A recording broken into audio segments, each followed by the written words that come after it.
working with Jazze Pha was cool. Like, I see Jazze Pha a lot now, just living in Atlanta. And it's like we had that thing in common where we had this big record called Awnaw, and we both see each other's always love. From our beginning of our whole existence was the idea was to get to Atlanta and record with, Jazze Pha. We had to get the Jazze Pha to get the ghetto pass to get into Atlanta at the time. This was 99, 2000, 2001 era. Every time we went to Atlanta, going from school, we was going to Western Kentucky and driving on the weekends to Atlanta, trying to hook up with Jazze Pha. We had a manager, entry-level manager in Atlanta, helping us out, trying to get us, a foot in the door to Atlanta. He said he claimed he knew Jazze Pha, he claimed it. The closest we got to Jazze Pha getting to Atlanta was hanging out at 112 in the VIP section right next to Jazze Pha. He jabbed us all at one time, and then he was off being Jazze Pha, and he was like, all right, well, that didn't work. Well, anyway, the last trip that we was going down to meet Jazze Pha, it didn't happen. We was gonna whoop our manager for even having us come down there and keep claiming he was gonna have us meet Jazze Pha. We ended up meeting another producer named Groove Chambers, and Groove Chambers had this dope, humble spirit to him, and he worked with us when Jazze Pha probably wasn't even on his radar at all. Well, Groove came up eventually as we were working with him over some weeks. He came up with a record, them organs. Dun, dun, dun, dun. So we demoed it out in his bedroom studio, which was pretty much his bedroom and the studio. Futon, closet where his clothes, mic. We ended up demoing it out there and sent it to Atlanta. Mike Caren, our A&R at the time, called back, you did it. I'm gonna throw you guys in the studio, your pick. We ended up picking Tree Sound in Atlanta to record it. So we walk in, SSL, G+, the big dog. It's a very nice studio. We get in there, we finally think we made it. We do the hook. Originally, Groove Chambers did the hook for that, and he produced it and everything. Mike Caren came in, checked it out. He said, you know what, let's get Jazze Pha. Made one phone call. Jazze Pha showed up. Mike Caren, I have a lot of respect for him because the job that he do, it's like you kind of putting your life on the line going to some of these studios because you working with people's passion and you telling them, no, it should go this way. And sometimes that could mean one of your best friends don't need to be on the song and nobody else can tell them, but Mike Caren to come in the room like, nah, you should cut that. And that's what needs to happen. But that can get you killed, man. Like people take their music so sensitive that they can't take the criticism. I've seen people almost just they have to walk out the room. They want to fight Mike. But the end result, it works, the formula works, but it's just a tough job that he has. From my perspective, I hadn't worked with a lot of A&Rs, but what Mike Caren did for Watermelon Chicken and Grits, I would have to think that's the most an A&R could do. Like, that's the best you could do for a project. What separates Mike Caren to me was he got hands-on. Like, he would be the guy in there working the Pro Tools. Like, he'll get in there, he'll move the engineer out the way if it was something that me and him bounce a lot of great ideas off each other. And we try to get those ideas out of our heads into fruition.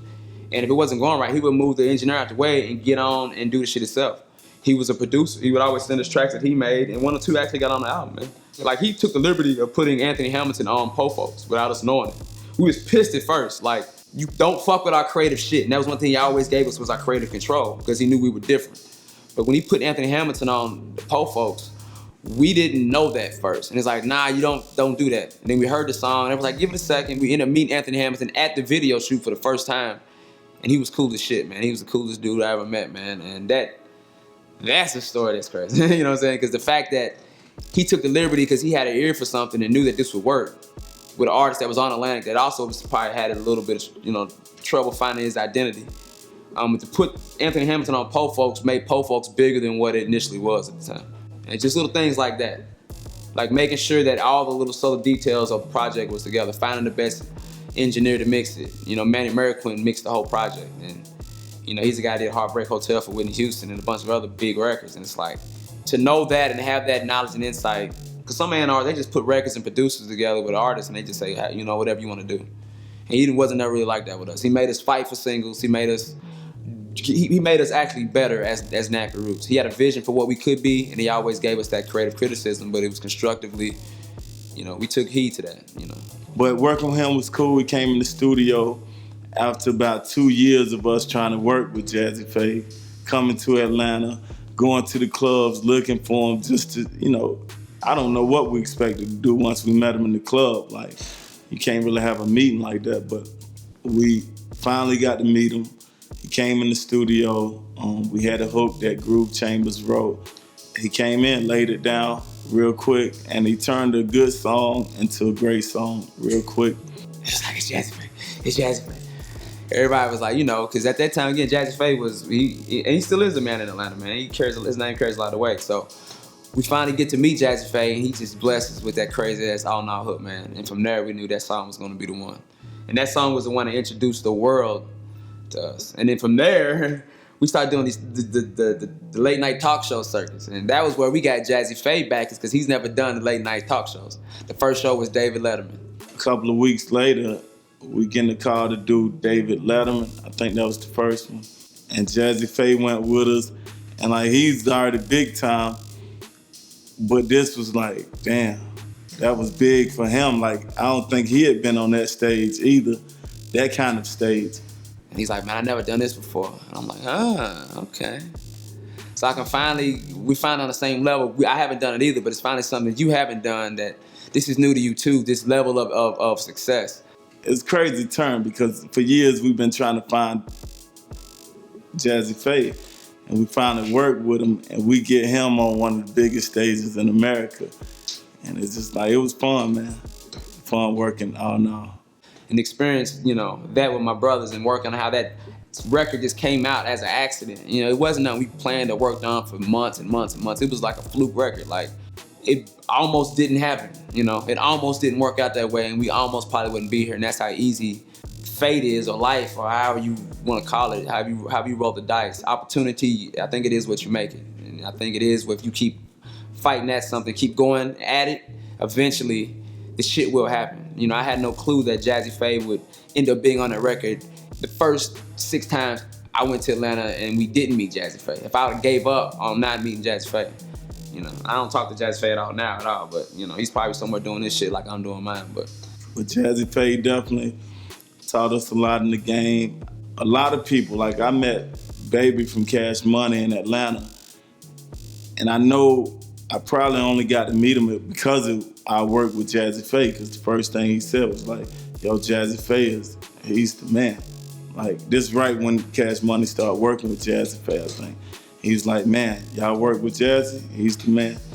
So he really gave us a boost and respect in the industry. I always remember that moment. If there's one song that defines who we are, I think it would be Awnaw, and how that song came about. Again, it's an interesting studio moment. Like, all of the extra stuff is like, it's so much extra stuff that can throw you off, you know what I mean? Like every day, you know what I mean? Like, it's all about your decisions. Like, you make the right decisions, you're gonna get somewhere. All musicians, all moguls are role models. And definitely, especially musicians, because we speak the most. Actors, you know what they do. They go in and be fake every day. Your goal is to be fake every day. Not fake at heart, but you're just being something. You're playing a role. It's really kind of a tribute for my mother, too. You dig what I'm saying? I told her story in the title track, Malta Bed. And it's just all about ambition and motivation from where I grew up and where I come from. We're gonna make something out of nothing. We're gonna go hard. We ain't gonna make no excuses. Whatever cards that we dealt, we're gonna make the best out of it. So I'm like, what kind of issue we got? That's my bad, you know what I'm saying? Nah, we ain't got no kind of issue. She said, yeah, we got an issue, sir. You got a gun in your bag. I said, a gun?